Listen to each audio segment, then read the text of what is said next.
Over time, these dictionaries become incredibly hard to manage for really a few key reasons.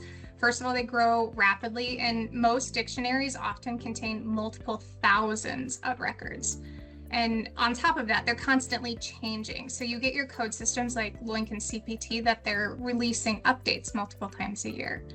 They're also often maintained manually, which is going to lead to inconsistencies when you have manual interventions to keep data up to date.